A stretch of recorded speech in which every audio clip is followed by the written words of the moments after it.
타게 나가는 요강 선도 기업을 소개하는 불황을 이긴다 순서입니다. 오늘은 희망으로 다공질의 보도블럭과 인공 어초 등을 생산해 각광을 받고 있는 기업인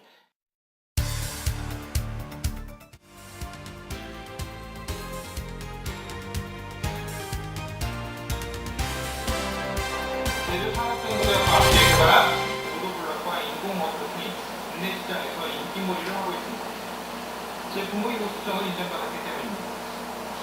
치안마블 원자재로 보로시멘트와 제철 플러그 등을 혼합해 생산하는 보도블럭은 물빠짐이 좁은 작업물이어서 비가 와도 물이 보이지 않습니다. 이 때문에 보도블럭에서 온갖 흔들이 자라나는 등 환경 친화적인 제품으로 인정받고 있습니다. 제주도와 같이 지하수 탐량을 요하는 그런 지역에서 풍수성이 아주 양호하게 있다고 이렇게 볼 수가 있고, 또 인공호수 같은 경우는 토가 풍이 아주 풍부하게 있습니다. 5년여의 기술 개발 끝에 발명 특허와 실용 친환 특허 등을 따내고 지난해 9월 공장을 신축해 본격적인 제품 생산을 시작했지만 서울 등 다른 지방에서 주문이 밀리고 있습니다. 저희 제품의 기능성하고 강도나 모든 면에 따로 있어가지고 입지부에서 어때 제품을 주지 않고 거의 90%가 제주도로 올라가는 제품입니다.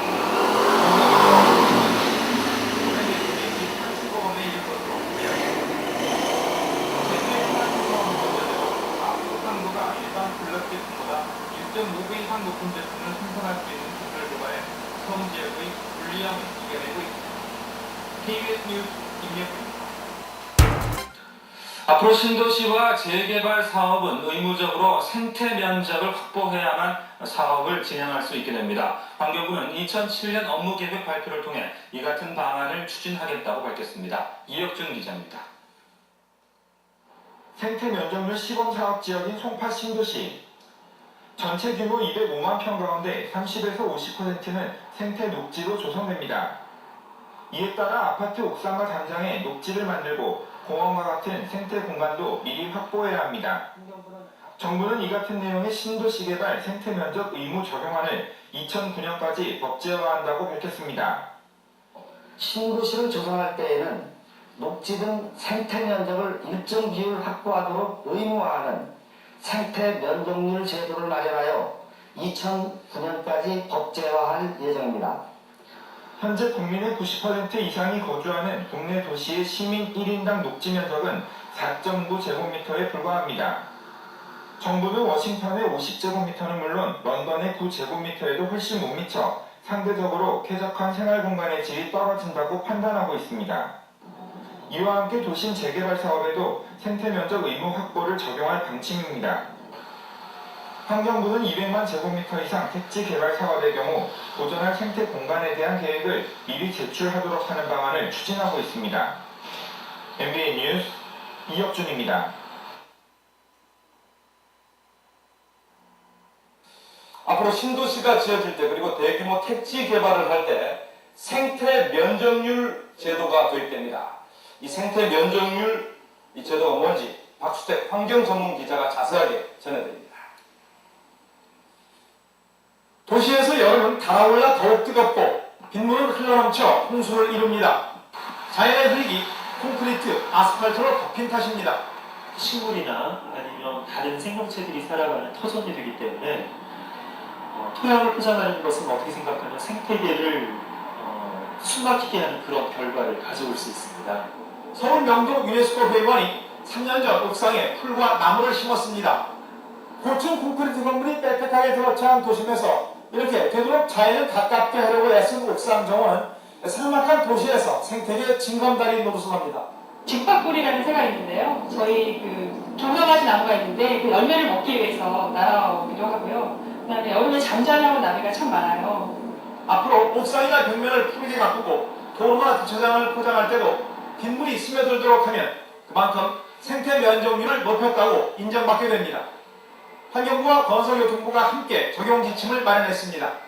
자연의 그 모습은 사라졌지만 자연이 가지고 있던 그 생태적 기능만큼은 살려내자, 그런 관점에서 생태 면적률을 지표로 개발을 하게 된 겁니다. 생태 면적률은 올해와 내년 신도시 예정지 두세 곳에 시범 적용된 뒤 2008년부터 전면 시행됩니다. SBS 박수택입니다.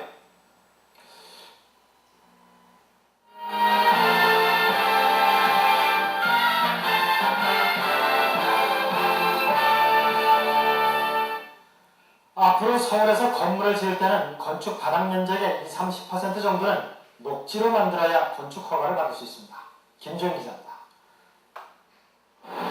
현재 서울 지표 면적의 절반가량은 콘크리트와 아스팔트로 덮여 있습니다. 상호병 빌딩이나 가가우주택은 바닥의 녹지 면적이 10%에도 미치지 못합니다. 그러나 내년 9월부터는 서울 시내에 새로 짓는 건물의 경우 바닥 면적의 20에서 40% 이상을 빗물 흡수가 가능한 자연 상태의 녹지, 즉 생태 면적으로 조성해야 합니다. 녹지 비율은 일반 단독주택과 업무용 건축물이 20% 이상, 아파트와 공공 건물은 30%, 그리고 교육기관은 40% 이상입니다. 도시 기후나 습도가 조절이 되고 또 물이 흡을 통해서 투수돼 가지고 저장됨으로 해서 지하수라든지 그 도시 유지수가 생성이 됩니다. 이어서 당장 오는 7월부터는 공공기관이 짓는 주거단지나 직접 사용할 신축 건물에는 30% 이상의 생태면적 비율이 적용됩니다. 이것처럼 건물 옥상에 흙을 깔고 정원을 꾸미거나 주차장 등의 바닥을 물이 스며드는 투수성 재료로 포장한 경우에도 최고 50%까지 생태 면적으로 인정해 줍니다. 이렇게 되면 서울 시내 녹지 공간은 크게 늘게 되지만 건축비 상승에 따른 시민들의 추가 부담도 불가피해 보입니다. KBS 뉴스 김준희